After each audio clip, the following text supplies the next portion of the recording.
Welcome to Megaphone for Medvale Media. I'm Dave Self. This is the place where we bring healthcare leaders from across the country, give them the microphone or the megaphone, and allow them to share their thoughts, their perspectives, and the occasional rant. Today, we're going to start with a quiz question for you. When I say Tupelo, Mississippi, what do you think of? Hmm? Oh, Elvis Presley. Well, you're 50% right. If you would have said Dr. Jeremy Blanchard, you would have aced the test. So today we welcome Dr. Jeremy Blanchard from North Mississippi Health Services. Dr. Blanchard, thank you so very much for joining us today. Oh, thank you. I would have missed it because I was going Van Morrison. I'd settle for that too, but he's got the whole Irish thing. See, so that would have been a better question. So yeah. Well, welcome to Megaphone, Dr. Blanchard, and truly we appreciate the time. And full disclosure, Jeremy and I had a chance to spend some quality time together recently at Medvale Summer Camp in beautiful Sun Valley, Idaho. We were in meetings together, we were in cars together, we were at Redfish Lake, we're on a hike together. In fact, Dr. Blanchard and I were the sweepers. He really likes to be the last person, by the way. When you're on a hike, he wants to sweep to make sure everything's okay. I think in a prior life, he was an Aussie Shepherd dog because he just kind of makes it around, make sure everybody was safe and okay. But we had some great time to talk on the way up, and I learned so very much, and so I'm really looking forward to today's conversation with you, Dr. Blanchard. So if we could just start with a little bit about you. You're a Montana boy. Why don't you take us from where you grew up in Montana to how you ended up at North Mississippi Health Services? Yeah, sure. Well, first of all, thank you so much for asking me to be on the megaphone. I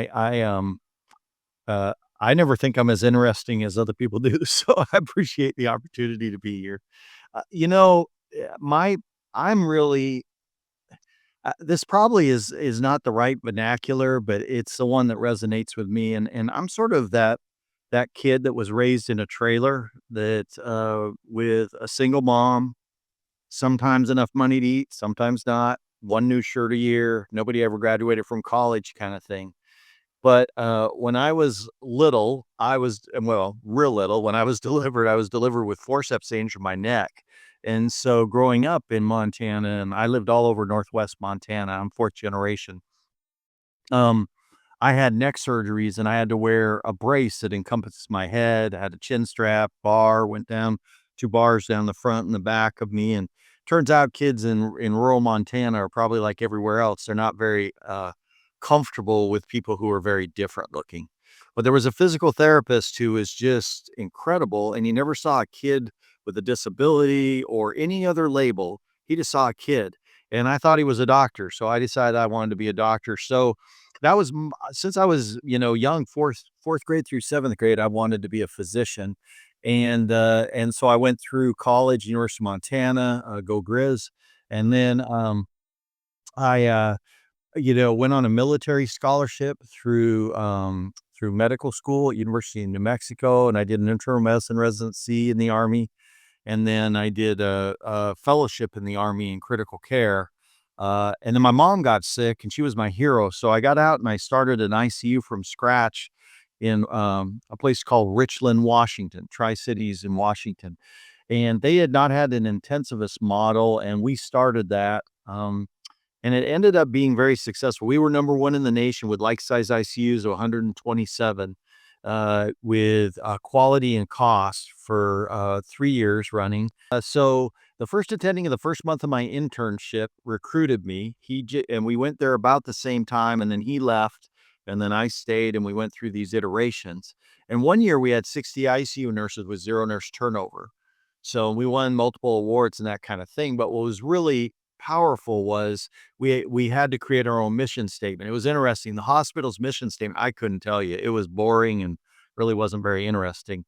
But we created the mission statement that every patient will receive compassionate, dignified care using evidence-based medicine in a team-empowered environment. And what I learned there is I was more of a leader than I knew. The military had taught me to be a leader, and that in the end, all people on your healthcare team are important. That was one thing. and that patients are very vulnerable and they need to be treated with love and dignity and respect. And we all say those things, but when you really do those things as a team, it's impactful. And that led really my whole career, because from there, I saw a decision made by a president of a hospital, no offense to my colleague here, that was not very smart, and it made me mad. And so I went and I got a master's in business and became a CMO, because if you can't follow who's leading, you have to lead. And so I was a CMO in Peace Health, and then my mom got sick again, so I went back to Montana to a small hospital and was a CMO. And we brought in a company called Language of Caring, and Language of Caring was about cultural transformation. And I'd piloted it in the acute care setting in Peace Health successfully. And we didn't have enough money to pay for the program. And so I have an entrepreneurial master's out of USC. That was my business degree. And so I actually brokered a deal where I worked as sort of an indentured servant for Language of Caring, paid for by Peace Health, and then they gave us the licenses for all my medical staff for free. And it turned out that I was really good at helping cultural transformation in my own organization and others. And I felt like I wasn't making the difference I wanted to make, that God had called me to make, and that's really significant in my life. So I ended up writing my own job description with 8.25 FTE boxes and 5 salary options, and took it to Language of Caring and said, "You don't have one of these, me. You should hire me." And so I went to work for them, and doing cultural transformation across the nation. And then one day I got a cold call from Troy Polamalu. And I don't know if you know who he is, but he played for the Pittsburgh Steelers. He's probably the best safety. He and Ed Reed are the two best safeties probably ever play in the NFL. And he called me and he said, "Will you come and help me do cultural transformation for pro football?" So I left my consulting gig and went to work with the Alliance of American Football. I was the 21st employee for them, and helped launch the player relations side of it. And that's a longer story, but in the end, they went bankrupt. And so I knew by this time, with a lot of other stuff, color analysis I left out, but I knew by this time that I really didn't want a job. I wanted the job. And to me, the job was a place where there was a population that needed true servant leadership, and that I needed to work for a boss that had a vision that I could thrive in. And I needed to be given the opportunity to build and grow and impact, and to empower people to make a difference. And so Mississippi needs that. They need it badly. And it turns out North Mississippi Health Services is a 2-time Malcolm Baldrige winner. There's only other one healthcare organization in the nation that has done that. That's Adventist. And there's none that have done it rurally, and we're the biggest rural hospital in the nation. So I came here, and it was the job, and it has been the best job of my career. I love where I'm at. The people of Mississippi are beautiful, beautiful people, where relationships still matter, handshakes still matter. It reminds me of where I grew up, just like you grew up in Idaho, Dave, and I grew up in Montana. I mean, handshakes still matter. And I needed to be in a place where I'm not valued by my degree. I have the degrees, but I wanted to be valued by my character. And this is the place to be. So I'm doing what I love to do. Let's go back real quick on a timeline. What years were you in Richland in the Tri-Cities, home of the Bombers, by the way? That's the mascot of the high school. That is true. Yep. And actually, they have a mushroom cloud as their mascots. That's sort of in season, but it does. Yep. But so I was there from 2002 to 2012. Okay. And then you made the jump back to Montana and then went to work. Well, I went to Peace Health in Bellingham, and then I had one hospital, then two hospitals, three hospitals. That was 2012 to 2014. And then 2014 to 2016, I was in Butte. And then 2016 to 2019, I was with Language of Caring. And then I was with the Alliance of American Football. And then I came here, and I've been here since December of 2019, right before COVID hit. Fantastic. You did blow by the fact, you said go Grizz very quickly for University of Montana. Their mascot is the Grizzlies. It's right there on the edge of the Bob Marshall Wilderness, some of the most breathtakingly beautiful country in the world, really. And some of the things I learned about you, Jeremy, when we were hiking through the woods of Idaho a few weeks ago, is you love being outdoors. Oh, yeah. The Bob's interesting. I actually have done, so my best friend and I from college did a 16-mile horseback ride into the Bob, and they dropped us with kayaks, and we did a 56-mile inflatable kayak trip out and then a 9-mile portage out, and we caught 256 western slope cutthroat on dry flies. Oh my gosh. Oh my gosh. There are people salivating right now when you talk about that. So I am going to ask you one wonky question right now because my wife Terry and I did spend 1 year in Montana in a prior life. Was Grizzly Bill Schwanke the voice of the Grizzlies when you were there on the radio, the play-by-play? Do you remember? I do not remember that. I was in the Little Grizzly Cub Club, just so you know. I was in the Little Grizzly Cub Club. I had my windbreaker, and that was at the time where the colors were a little different. They were sort of the Campbell soup kind of tomato soup color. And then we were in Dorm Blazer Stadium at that time. But yeah, yeah. In fact, I played Little Grizzly football even. Oh my goodness. You are a true Montana homeboy posting up in Tupelo, Mississippi. Now, so back to your professional career, you talked a lot about leadership and you said something important that I want to key on for a second. And that is if you can't follow the leader, Yeah. you must become leader. And so there had to be something burning inside you prior to that saying, "Hey, listen, lead follower, get the heck out of the way." And is that what caused you to pursue your master's and then the other degrees you watched this career? Yeah, so, I mean, you know from working with a lot of docs, I mean, when you're going to go to med school, when you're in high school, you do a lot of leadership stuff. I mean, you do everything you need to pad your resume for it to look good for college and good for med school and things like that. So I had done a bunch of different leadership. I was senior class president, that kind of stuff. But when I was in the Army, and I was doing well, first of all, when I was in the Army and I got out of my residency, where I went, they really didn't have very good intensive care management. And the physician that was doing it was very archaic in his practices. And so I couldn't stand that because I knew I wanted to do critical care. And in the military, there was one spot for straight critical care, not doing pulmonary, where you did 2 years of critical care. And that's what I wanted to do. So I had to go out for 2 years to move up in the ranking system to be able to get the critical care spot. So I went to Colorado Springs and deployed with a 52nd Engineer Combat Heavy when I was there to Haiti for Uphold Democracy as well. But part of the time what I did is I took over the ICU. And what I found, and I didn't know at the time to say this, and it's the saying, but I love to mine for conflict. And it turns out if you're a person who mines for conflict, and what I mean by that is it isn't that I like to be in a fight. It's that conflict early becomes generative growth later. And so I had to do that. This particular doc there was treating patients with severe disease with inappropriate ventilator settings, inappropriate antibiotics, and he'd been practicing for 25 years. So here I am, fresh out of residency, and I had to do it.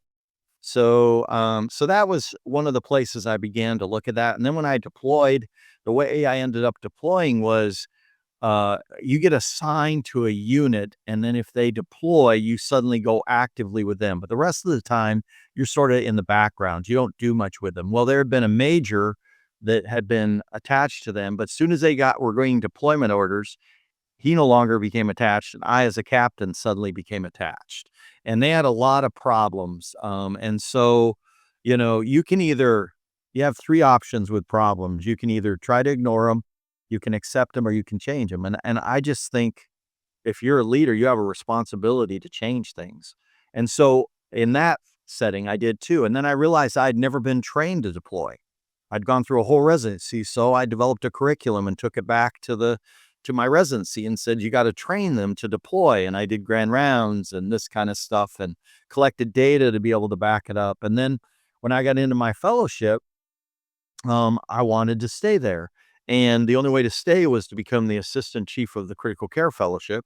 So again, I did leadership. So I was the first fellow ever on the Washington, D.C.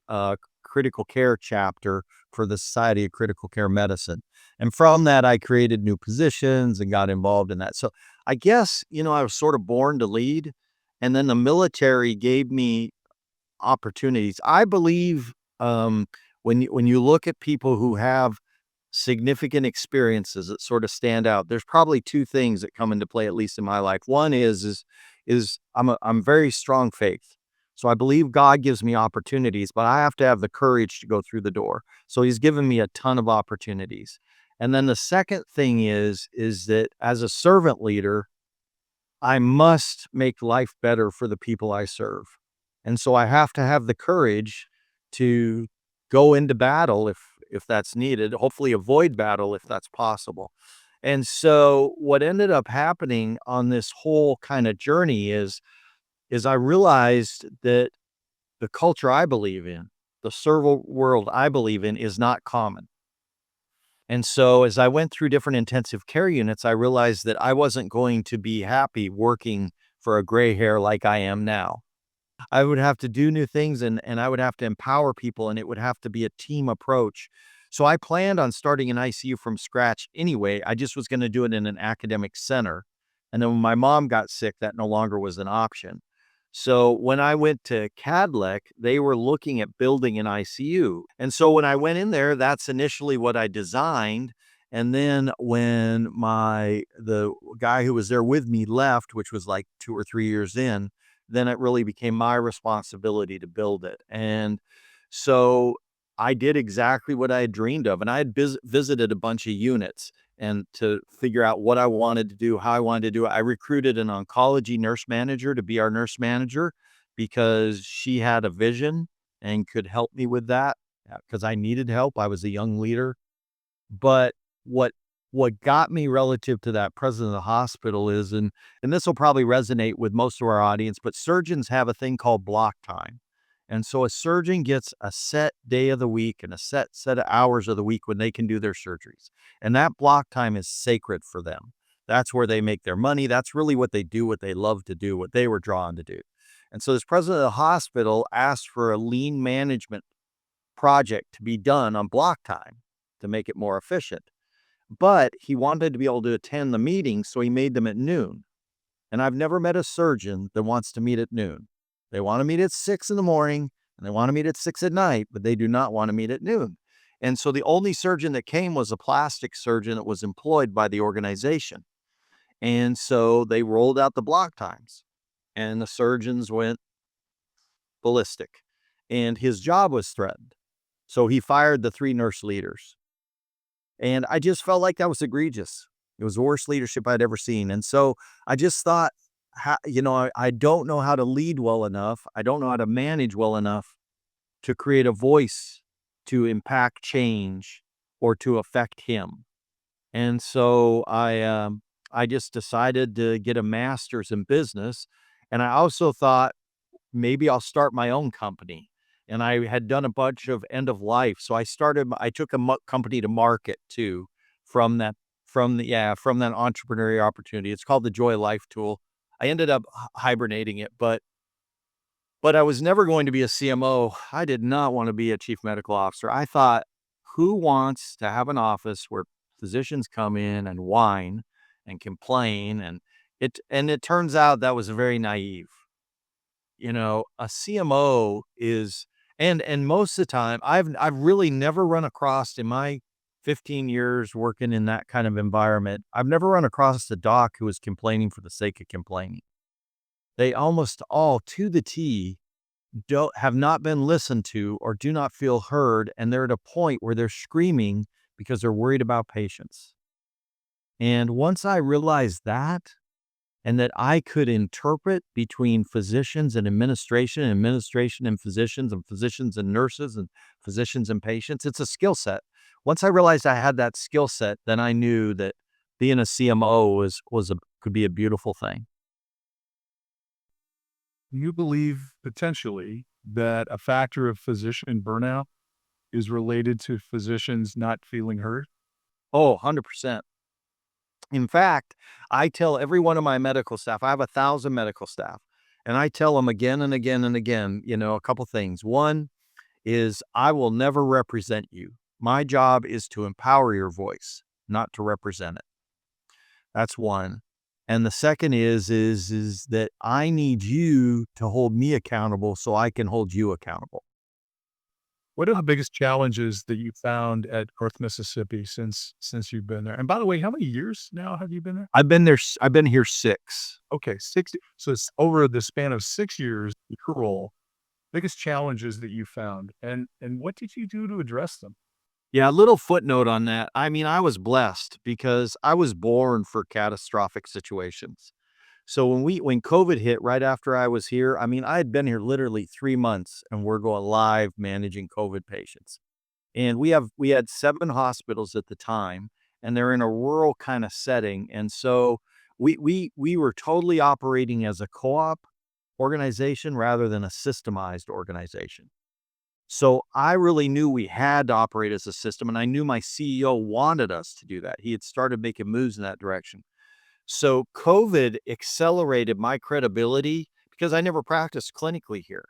If I'd done a CMO job where I practiced clinically, I would have been fine because I had quite a reputation. But I mean, they don't know who you are.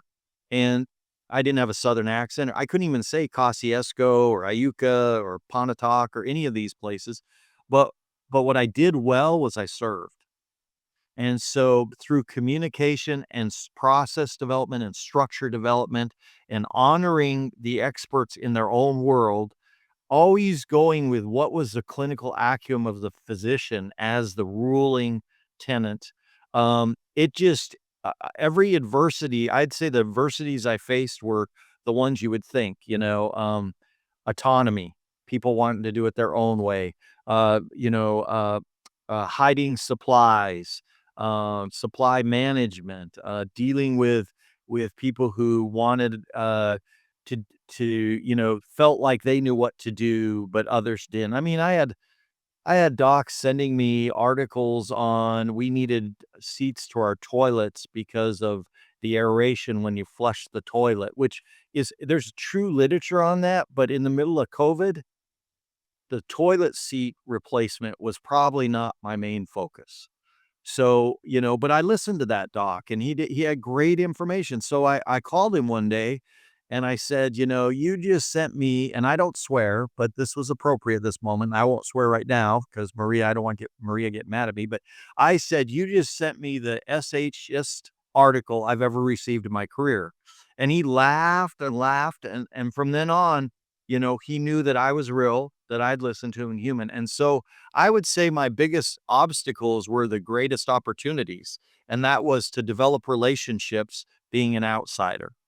And that was easy for me because handshakes, relationships matter and handshakes make a difference. And so I show up every time I show up. That's the first thing. The second thing that was probably a major obstacle is they really hadn't been my medical staff had not been held accountable to be accountable. And so everything we do, I structure through a medical staff approach when possible. So as an organization right now, we're changing how we develop physician leaders rather than trying to develop executive leaders because we don't have enough physicians even to support that. We're developing physician leaders on the medical staff with a consistent, multidimensional, modular program that they don't even know they're part of. And so we have these incredible leaders and we have an incredible medical staff. And so that was an obstacle to be seen to be respected, whether you like me or not, was probably an obstacle. Then I would say on a grand and kind of nature, politics here are an obstacle. But I knew that, so I don't try to do anything through politics. Like we have a huge relationship with Ole Miss. I have a researcher PhD that does community-based participatory research embedded in my GME program. I have a linguistics person embedded in my GME program. We've brought in a major pharmaceutical company to develop our own medications. And so my CEO lets me do innovation as well. So really, I think the major limitations that are left for me are the ones that are in my brain. If I can think it, he's going to support me if I have a good reason trying to do it. So I don't, I don't really, I've had a lot of failure, but I don't see anything as an obstacle. I just see it as an opportunity. I know people say that, but I live it. I mean, I just see it that way. Well, it sounds as though you certainly embrace that across the arc of your career and life. Two things. One, it sounds very much as though you take group input. It's not a group decision. Ultimately, somebody's got the final call, which is you. In most cases, I'm sure, but it's group input. So it's being that open ear who really doesn't just hear but listens, and Yeah. and really takes in the voice of the physician and makes them part of the process. Is that a fair assessment? Yeah, it really is. And the other thing is there's a couple things with that. One, I believe in what's called mindful listening. So I teach and I've taught nationally, and I actually teach in each of our new employee orientations that I lead. I do a listening exercise with them of some type Really? to teach mindful listening, which is to listen to understand, not reply without judgment. And to me, the root of that is the Maya Angelou quote: people will never remember what you say, people will never remember what you do, people will remember how you made them feel. And I believe the only way that a person can be made, that I can influence, Dave, you feeling good about yourself and us, is for me to first listen. When people say God gave you 2 ears and one mouth, I mean, he gave you 2 ears and one mouth. Well, good. So yep. And so that's one part of that. The second part is I think, you know, I really think that if I'm going to be an effective leader, not only do I have to listen to you, but I also have to hold you accountable to be a good partner for me and our mission. So with my physician leaders, I do listen to them, but I hold them accountable.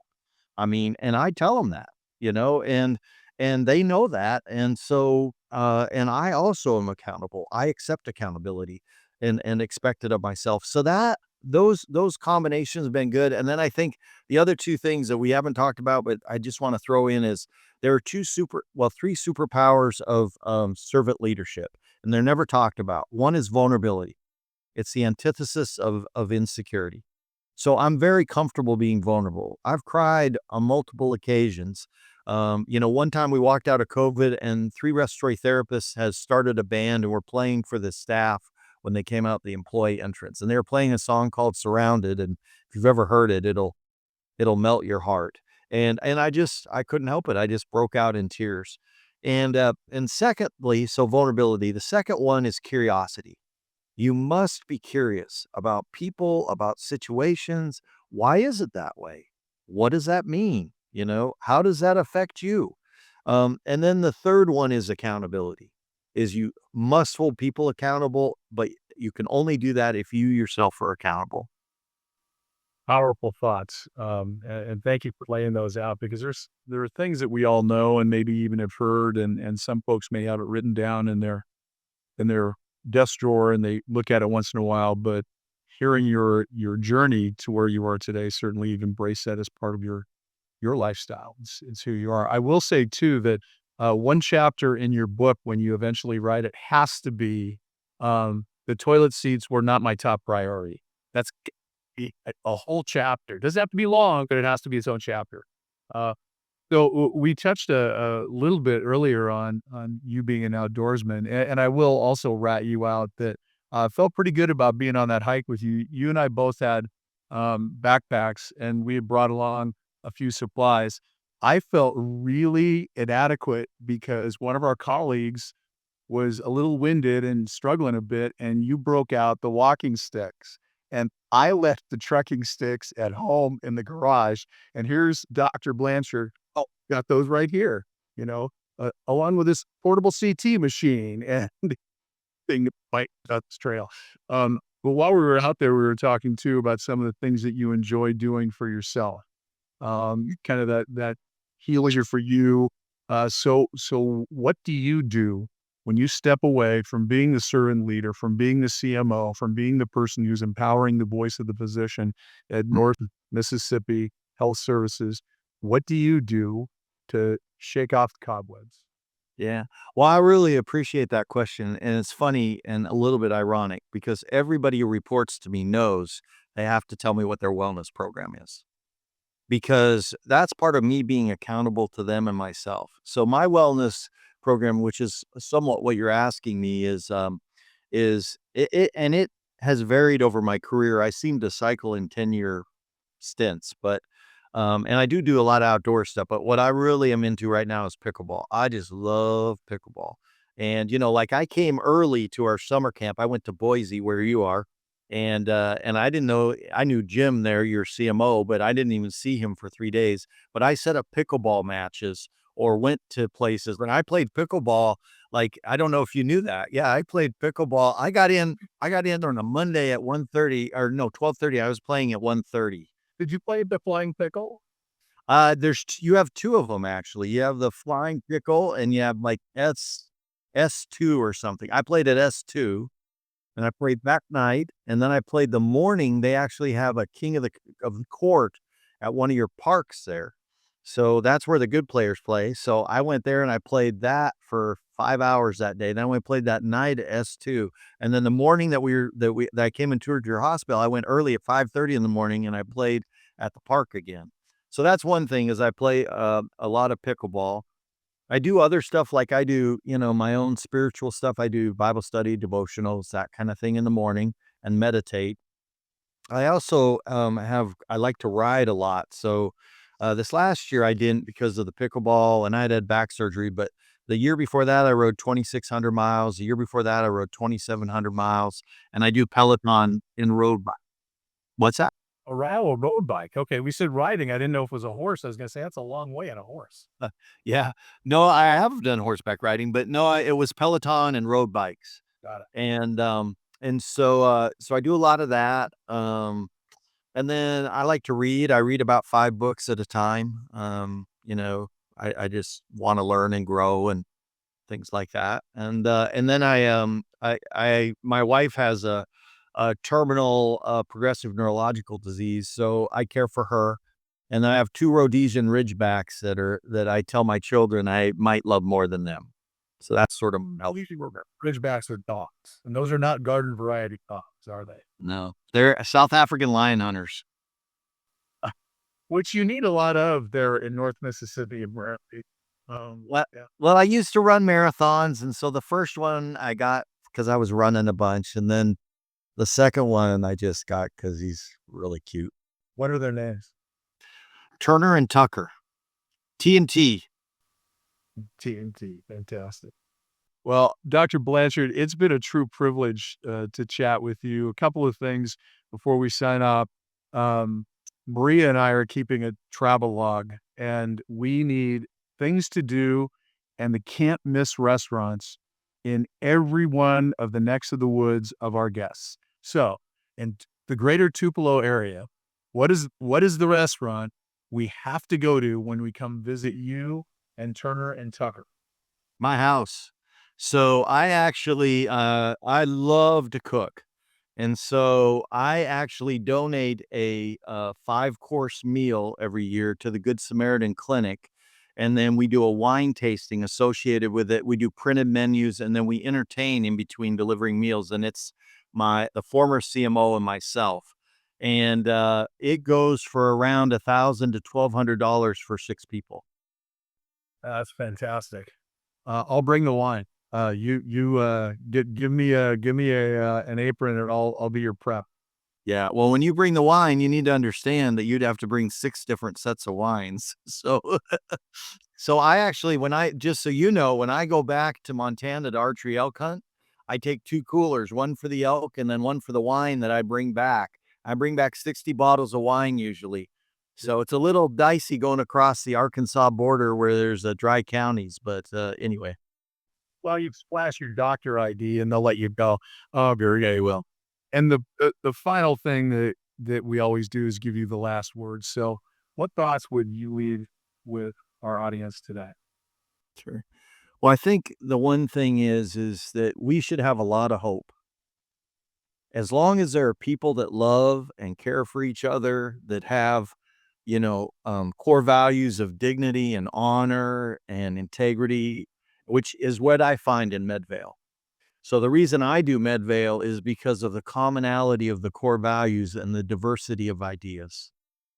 And so we should have hope that there are people of older generations, younger generations, of different skin colors, of different religions, of all diversity who want to make a difference in the world. And we should look to collect them. And I see Medvale as a collection of people who want to make a difference. And so I just want anyone who listens to have hope that you can be part of making a difference. Well, Medvale is a special place. It's a special place because of people like you. Thank you so very much for joining us today. You've been visiting today with Dr. Jeremy Blanchard from North Mississippi Health Services. Dr. Blanchard, thank you, and thanks to all of you for tuning in or listening to Megaphone from Medvale Media. I'm Dave Sell. Be well.